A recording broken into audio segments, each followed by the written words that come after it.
Hello दोस्तों, जय भारतवर्ष। मैं प्रभात चौरसिया आपका स्वागत करता हूं। दोस्तों, अभी इससे पहले की वीडियो में हम लोगों ने संविधान के बारे में, उसकी प्रस्तावना के बारे में, उसके शब्दों के बारे में, उसके राष्ट्रीय, फिर इसके बाद की वीडियो में हमने राष्ट्रीय प्रतीकों के बारे में पढ़ा। राष्ट्रीय प्रतीकों के बारे में हम संविधान, भारत में संवैधानिक विकास के बारे में पढ़ रहे थे। भारत के संवैधानिक विकास में सबसे पहले ब्रिटिश दो प्रकार से हुआ, एक ब्रिटिश शासन के अंतर्गत, एक ब्रिटिश क्राउन के अंतर्गत, ईस्ट इंडिया कंपनी के अंतर्गत और ब्रिटिश क्राउन के अंतर्गत। फिर इसके बाद हमने बताया कि रेगुलेटिंग एक्ट और पिट्स इंडिया एक्ट हम आपको पढ़ा चुके थे। इसके बाद आज आपको हमको पढ़ाना है चार्टर एक्ट। जो चार्टर एक्ट थे वो चार प्रकार के थे। वो पहला चार्टर एक्ट 1793, दूसरा चार्टर एक्ट 1813, तीसरा चार्टर एक्ट 1833 और चौथा जो था 1853। अगर आपको याद नहीं होता कि इसकी तारीख क्या है तो मैं आपको एक ट्रिक बताता हूं, उसको आप समझ लीजिए। देखिए, जो पहला वाला है वो 1793 में है, दूसरा वाला 1813 में है, तीसरा वाला 1833 में है, चौथा वाला 1853 में। यानी आप एक चीज गौर करिए, यहाँ पर आप एक चीज कॉमन पाएंगे।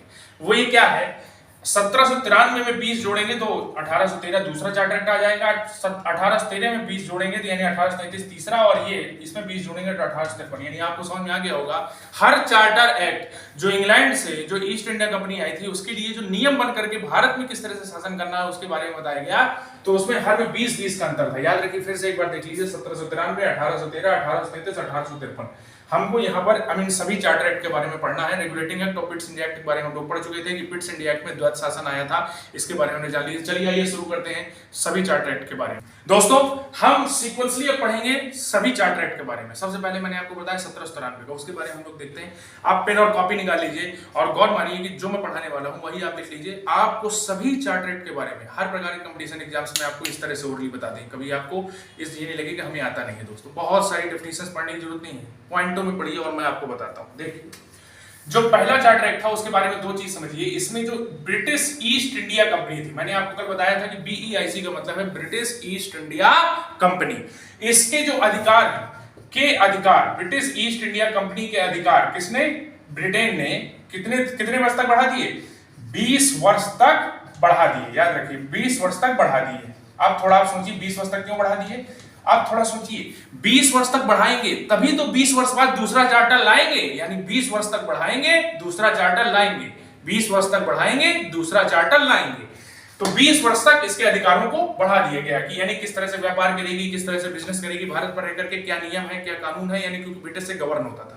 दोस्तों, दूसरा जो था, मैंने आपको कल बताया था कि जो एक नियंत्रक मंडल था, उसको जो वेतन है, नियंत्रक मंडल का जो वेतन जो सदस्य थे उसके सदस्य थे, उनको जो वेतन जो है कहां से दिया जाने लगा, जो वेतन है वो भारतीय कोष से दिया जाने लगा, यानी भारतीय ट्रेजरी से, यानी इंडियन ट्रेजरी से। यानी याद रखिए, जो नियंत्रक मंडल मैंने आपको कल बताया था, नियंत्रक मंडल में 6 सदस्य थे। आप लोगों ने मेडिकल की वीडियो देखी होगी, आपको जरूर पसंद आया होगा। नियंत्रक मंडल में 6 सदस्य थे। एक था चांसलर ऑफ एक्सचेकर, जिसको वित्त अधिकारी बोलते थे, एक था राज्य सचिव और 4 प्रिवी काउंसिल के सदस्य थे। दोस्तों, तो जो नियंत्रक मंडल था, नियंत्रक मंडल के सदस्यों को भारतीय कोष से क्या दिया जाने लगा, पैसा दिया जाने लगा। दोस्तों, यानी इसमें दो प्रकार के नियम है। 20 वर्ष तक इसमें BEIC के नियम को बढ़ाया गया, अधिकारों को बढ़ा दिया गया, एक अधिकार को बढ़ा दिया गया, और दूसरा 1793 के चार्टर में यह था कि नियंत्रक मंडल के सदस्यों को वेतन भारतीय कोष से, यानी ब्रिटेन नहीं बल्कि इंडिया से कोष से दिया जाने लगा। दोस्तों, चार्टर एक्ट 1793 के बाद 20 वर्षों तक शासन बढ़ाने के बाद भारतीय कोष से नियंत्रक मंडल के सदस्यों को देने के बाद जो हम लोगों ने दूसरा चार्टर एक्ट था 20 वर्षों तक बढ़ाया, तभी तो दूसरा चार्टर लाया। ठीक है दोस्तों, आप इसको याद रखिए कि चौरसिया सर ने पढ़ाया है, 20 वर्षों तक पहले को बढ़ाया, दूसरा चार्टर लाया। 20 के गैप में है सभी दोस्तों। अब देखिए, जो दूसरा चार्टर एक्ट है बहुत मोस्ट इंपॉर्टेंट, इसको बस समझ लीजिए। 1813 का जो अधिनियम बहुत इंपॉर्टेंट है, इसको बहुत अच्छे से समझना चाहिए, क्योंकि पेपर में SSC में, CGL में, CHSL में, सही प्रकार के MTS पेपर में भरा पड़ा है। दोस्तों देखिए, इसको UPPCS में बहुत पूछा जाता है, दोस्तों देखिए, जो सबसे पहला पॉइंट इसमें यह है कि कंपनी का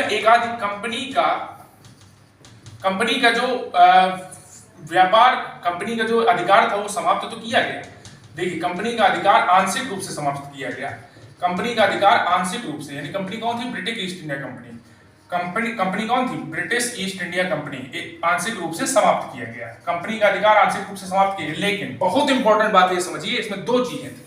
कौन कौन सी, एक थी चाय और एक चीन से व्यापार। यानी याद रखिए, चीनी नहीं है ये, चीन से व्यापार है। यानी बताया गया कि देखिए, जैसे मान लीजिए ये हमारा इंडिया है, यहाँ पर हमारा असम पड़ता है, यानी यहाँ पर क्या है, मान लीजिए चाय बनती है, ठीक। ऐसे करके इंडिया यहाँ पर मैं यहाँ आधा नक्शा बनाया है। यहाँ से हमारा ब्रिटिश है, तो ब्रिटिश से यहाँ पर बहुत सारी कंपनियां भारत आएंगी, ब्रिटिश से बहुत सारी कंपनियां यहाँ पर भारत आएंगी, लेकिन केवल बीईआईसी को ही अधिकार होगा, केवल बीईआईसी को ही अधिकार है कि यहां से चाय, असम से चाय लेकर के जा सके और उसको बेच सके। यानी केवल असम से चाय लेकर के जाने की कंपनी के किसका अधिकार था? ब्रिटिश का, और बीईआईसी का केवल एक ही अधिकार। और यहां पर चाइना पड़ता है, तो जो चाइना था दोस्तों, चाइना से व्यापार कौन करेगी? British east India company. यानी चाय पर भी और चीन से भी व्यापार केवल ब्रिटिश ईस्ट इंडिया कंपनी करेगी, इसके अलावा नहीं। ठीक दोस्तों, ये भी आपको समझ में आएगा। दोस्तों फिर इसके बाद चार्टर एक्ट में सबसे पहले आंशिक रूप से समाप्त किया गया, लेकिन चाय और चीन पर अधिकार, यानी चाय से कहीं भी लेकर के जाएगी ब्रिटिश ईस्ट इंडिया कंपनी लेकर के जाएगी, बाकी बहुत सारी कंपनी आएगी, लेकिन ब्रिटिश ईस्ट इंडिया कंपनी को एक अधिकार होगा। दूसरा, चीन से व्यापार, यानी चाइना से व्यापार कौन करेगा? ब्रिटिश ईस्ट इंडिया कंपनी करेगी दोस्तों। ठीक, फिर इसके बाद दूसरा एक बहुत इंपॉर्टेंट बात है, याद रखिएगा, इसी समय शिक्षा पर एक एनुअल बजट यानी एक वार्षिक बजट आएगा। याद रखिएगा, बहुत मोस्ट इंपॉर्टेंट चीजें बता रहा हूं, इन सब चीजों को आप एक डेफिनेशन के रूप में पढ़ेंगे, कभी कुछ नहीं छूटने वाला है। ये एक वीडियो आपने देख ली, कहीं कुछ भी आपको पढ़ने की जरूरत नहीं है दोस्तों। कमजोर से कमजोर लोग भी इसको समझ सकते हैं। वार्षिक बजट याद रखिएगा 1 लाख किया गया, यानी याद रखिए उस समय ब्रिटिश ईस्ट इंडिया कंपनी ने 1813 में, यानी आज से तकरीबन 200 साल पहले, 209 साल 210 साल पहले, आज 2022 है, उस समय वार्षिक बजट 1 लाख रुपए रखा था। और इस बार शायद 1 लाख करोड़ कुछ निर्मला सीतारमण जी ने रखा है। तो शिक्षा पर बजट है, शिक्षा पर होना भी चाहिए। 1 लाख रुपए इसमें वार्षिक बजट है। और जो तीसरा पॉइंट है, याद रखिएगा, ईसाई धर्म का प्रचार, यानी ईसाई धर्म जिसको मिशनरीज बोलते थे, ईसाई धर्म का प्रचार की अनुमति दी गई। क्या दी गई? ईसाई धर्म के प्रचार की अनुमति। याद रखिएगा, ईसाई धर्म के प्रचार की इसमें क्या दी गई थी दोस्तों? अनुमति दी गई थी। ठीक दोस्तों, यानी ईसाई धर्म के प्रचार की क्या दी गई थी इसमें? अनुमति। ठीक दोस्तों, यानी शिक्षा पर वार्षिक बजट यानी 1 लाख रुपए, ईसाई धर्म पर प्रचार की क्या इसमें क्या दी गई थी? 1 लाख अनुमति दी गई थी दोस्तों। इसके बाद हम लोग 1813 के नियम के बाद हम लोग चार्टर एक्ट थर्ड पढ़ेंगे, जो 1833 में, 1793 में पहला, 1813 में दूसरा और 1833 में तीसरा। दोस्तों दूसरे में आपको हमने बताया कि अभी कंपनी का एकाधिकार केवल किस पर रह गया? चाय पर रह गया और चीन से व्यापार करने पर रह गया। यानी कभी भी कोई कंपनी आएगी तो हमेशा चाय और चीनी का व्यापार कौन करेगी? ब्रिटिश ईस्ट इंडिया कंपनी करेगी, बाकी कंपनियां नहीं कर सकती। लेकिन आंशिक रूप से यानी पार्शियली, पूरी तरह से नहीं, पार्शियली कंपनी के अधिकार को समाप्त किया गया था, यानी मोनोपॉली नहीं रह गई। मोनोपॉली का मतलब होता है एकाधिकार, यानी एक छत्र अधिकार, लेकिन अब वो नहीं रह गया दोस्तों। और शिक्षा पर 1 लाख रुपए उसमें खर्च करने का प्रावधान सबसे पहले कब आ जाए? क्या पूछा जाए? शिक्षा पर 1 लाख रुपए कब आया? आप कहेंगे चार्टर एक्ट 1813 के अनुसार। फिर इसके बाद अगर आपसे कोई पूछा जाए ईसाई धर्म के प्रचार की अनुमति किसने दी गई, तो कहा जाए चार्टर एक्ट 1813। दोस्तों समझ में आया होगा। देखिए इसके बाद हम लोग शुरू करते हैं 1833। जो दोस्तों 1833 का अधिनियम था, इसमें सबसे पहले आप ये समझिए 1813 में कहा गया ब्रिटिश ईस्ट इंडिया कंपनी पर चाय और चीन से व्यापार करने पर अधिकार है। यानी चाय, असम से चाय लेकर के जाकर बेच सकती है केवल ब्रिटिश ईस्ट इंडिया कंपनी, और चीन से व्यापार, चीन मतलब चाइना से व्यापार कर सकती है। लेकिन अब जो आंशिक रूप से समाप्त किया गया था, पूरी तरह से एकाधिकार समाप्त कर दिया गया, यानी पूरी तरह से खत्म, यानी पूरी तरह से एकाधिकार समाप्त। किसका समाप्त दोस्तों? बीईआईसी का, यानी पूरी तरह से एकाधिकार क्या कर दिया गया? खत्म। आपसे कोई पूछे आंशिक रूप से कब खत्म किया गया, थोड़ा कब खत्म किया गया? Charter act 1813। लेकिन अगर आपसे कोई पूछे कि किस एक्ट के द्वारा पूरी तरह से एकाधिकार समाप्त किया गया, तो चार्टर एक्ट 1833।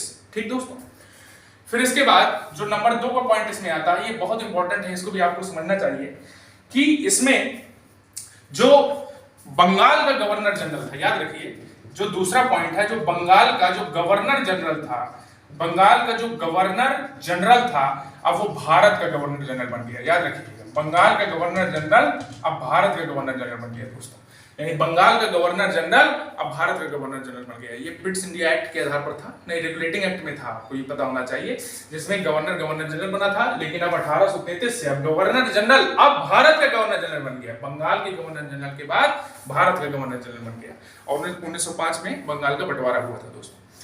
फिर इसके बाद इसमें तीसरा पॉइंट जो बहुत बड़ी बात है, वो याद रखिएगा, एकाधिकार तो इसमें समाप्त कर दिया गया, ये पूरी तरह से बीईआईसी का एकाधिकार समाप्त, यानी अब चाय पर भी नहीं, चीन से भी व्यापार नहीं कर सकता है। ठीक दोस्तों, फिर चाय वाले क्वेश्चन ज्यादा आता है, हर बार पेपर में आता है कि चाय वाले क्वेश्चन क्या था, लेकिन दूसरा क्वेश्चन निकल कर के आता है कि आंशिक रूप से कब समाप्त किया गया बीईआईसी का अधिकार, तो आप कहेंगे 1813, चौरसिया सर ने पढ़ाया है।